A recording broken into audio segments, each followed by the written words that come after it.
the Brown boys, the Brown boys, the Brown boys, we the Brown boys, the Brown boys, we the Brown boys.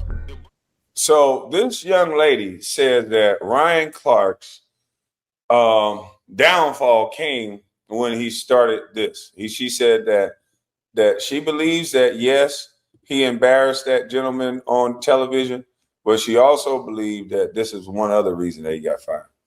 I guess you're beefing with RC now. Yeah, I guess I'm beefing with Ryan Clark because I'm going over the news that he got fired. So what's beef? Beef is when you report on things up in the news. I don't know. I'm beefing. But salute to you, bro. But this young lady comes up with a theory. I like y'all to hear it. Here it go. I didn't know who Puka was. I looked up a piece of it, but this is what she said. Extremely, extremely sexist and just speaking as if they know exactly what's going on in the situation. Now, I want to give Fred Taylor a little bit of credit. He does try to interrupt both Ryan Clark and Channing Tatum at certain times to let them know, hey, do you know that she could only have slept with Puka Nacua, and she could know Puka Nacua is 100% the father, but he could be saying he's not. And in order to go to court and force him to pay child support, she might have to go get the paternity test so that there's like a legal document saying, you know, so it's not her word. She could say it's Puka's, and Puka could say it's mine. And the court will need her to go to the hospital and prove it is Puka Nacua's in order for Puka to have to pay child support. And Fred Taylor did try to interrupt both Ryan Clark and Channing Tatum, who, like I said, continuously were calling her a whore and saying that the only reason she would need a paternity test is if she was sleeping around with so many men and so disgusting, couldn't keep her in her pants, that she didn't know who the father was. Now, of course, they ignored Fred Taylor while he said this, and I don't want to totally let Fred Taylor off the hook. He didn't, force this issue, and he also gave in to the sexist joking quote unquote comments. They were obviously laughing during this, and I'm sure they thought it was kind of lighthearted or. So this is one of her theories. So I found the little clip. So I didn't see the whole video, but this is a short of it. About her going in to prove paternity to see if it's Puka's kid. Congratulations, brother. You got out the spider's web before it stung your ass. Bingo. That's what it is. She helped him out with this. You like that? You don't even know who was skeeting in you? And when you got skeeted in, she helped him out. What is he? Is he Polynesian? Mm-hmm. Polynesian's real family oriented. So if he thought this is my baby, he might have married her. He might have married her to be right, and my grandmama doesn't want me to have kids on the outside and all. He might have done some dumb stuff. She gave him a quick out. She helped him out. Congratulations, Puka Nacua. The dummy, the girl, she made a bad decision, but she helped out Puka because now he knows that she was out there letting other people go raw in her while he was too. Channing, hold up. See, we can't let little bro jump in like that. Little bro be loose. That's real. Nah, but no, that's very true. That's but also real. You got to add the element or the possibility that they're not together, right? And she's going to prove paternity. She wants to prove that this is his child so that along the way, throughout the pregnancy, the courts can document everything and force him to help her financially. Doesn't mean she was cheating around or messing with other dudes and she's trying to prove it that way. She wants to confirm that it's the baby. Freddie T, no. Freddie T, we're not gonna let you do that.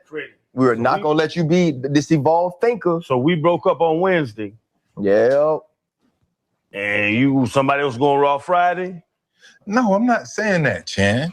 I know how babies are made. And also too, Freddie T, you don't have to go prove it to me if I believe it. Hold up.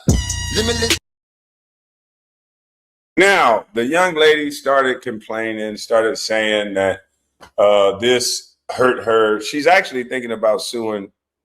That somebody said she was thinking about suing ESPN. I don't know how that has something to do with ESPN, but you know how this thing works where they say if you work for a company, you can't be doing these things, this and that. I don't know. Other people say that he got fired because of this.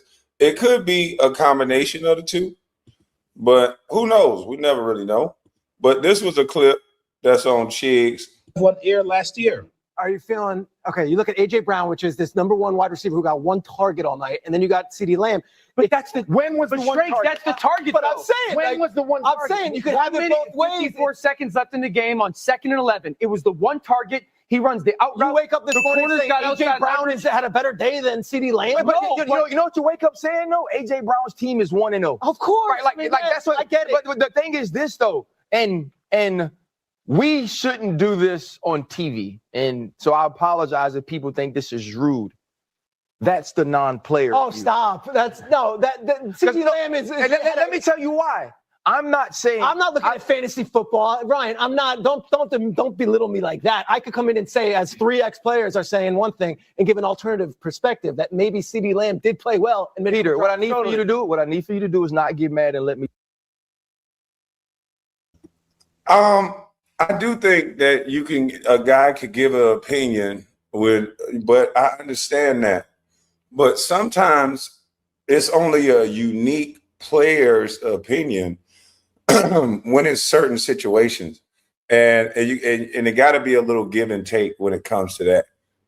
There's definitely some analysts that are very meticulous with numbers. They understand stats, they understand history, they understand nuances of the game just as good as some players. But it's certain experiences that only a player could know. And I think the only sport that they don't really respect that in, it seems like, is basketball for sure. And maybe baseball too, because they have people that don't play baseball talk about baseball. But they don't really necessarily do that in football because it's more of a rugged thing. So it's only a certain kind of man that can do that. And they don't do that with fighting, because if nobody saw you fight, you bet not be critiquing no fighter that got in the ring, or the next step is you come on in. So it's never really going to creep into fighting. There's not going to respect anybody that sit back and watch people fight and say, I've watched enough fights that I think I can talk about this fight. It doesn't work that way. With basketball, they create these personalities. They create these entertainers. So they don't want things like this to happen, where you have a player directly challenging these guys that just sit up there and just talk about something that they cannot do. So and everybody has an opinion. Cool. But these analysts are supposed to have more of an expert opinion. These people opinions other people sit and watch every morning. When you put somebody on ESPN or First Take, it don't matter who it is some people get up every morning and they watch First Take. They watch whatever sports show that they like. And if you're putting people up there that you just created out of nowhere because you like the way they talk, you like the way they entertain, and then you have Ryan Clark challenge that on national TV, and this guy is supposed to be running, this other guy is supposed to be getting the show, I can see how you're affecting the bottom line. And then some people say it's because of Pat McAfee. Some people say they paid Pat McAfee so much money that they need to make some cuts. So whatever you believe, at the end of the day, Ryan Clark is no longer with ESPN. I think Ryan Clark will be fine. He has his own show. I think he's still going to be with ESPN Plus. But Ryan Clark is no longer with ESPN. Now, I think Sino has a live about it. And, you know, that's the Black Hole Sino. He may know more particular details, but I don't know. He's no longer with ESPN, but it is what it is. Finish for one. Okay, go on. It wasn't about you. It was going to be about me. Okay. As a player, I can't speak for CD. Now, after this incident, people claim that the executives at ESPN was not rocking with Ryan anymore, especially because they were actually trying to give Peter his own show at ESPN. Now, some of his colleagues have been speaking out. Clay Travis called it diabolical. He said, I legit have never heard of anyone being fired on air in sports media before. The entire network has to hate you for this to happen. Emmanuel Acho said, man, Ryan Clark is one of the most talented television personalities in the world. He helped bring NFL Live their first Emmys and is a master of his craft. Keep going, RC. Now, no matter how you feel about Ryan Clark, whether you love him or hate him, you have to admit that the way ESPN handled him getting fired was very distasteful and very classless. That's not how you handle somebody that's poured in 11 plus years at your company. The man was reliable. He was always willing to fill in at any shows. You're telling me that you guys couldn't wait 30 minutes to let him know that he was fired? Even though I know he's not going to do it, if I'm Stephen A. Smith, you got to call out ESPN for this fuckery. You cannot sit by and let ESPN disrespect your black colleague. At a certain point, you got to stand for something. This is absolutely nasty. You guys get in the comments below. What do you guys make of ESPN laying off Ryan Clark? Is this protocol, or did people really hate him up there? Like this video? That's definitely not protocol. My personal opinion on this is that Ryan Clark talks a lot of that wokey woke stuff. And I think the world is moving like anti-wokey woke. And if you are with this woke crowd that talks this,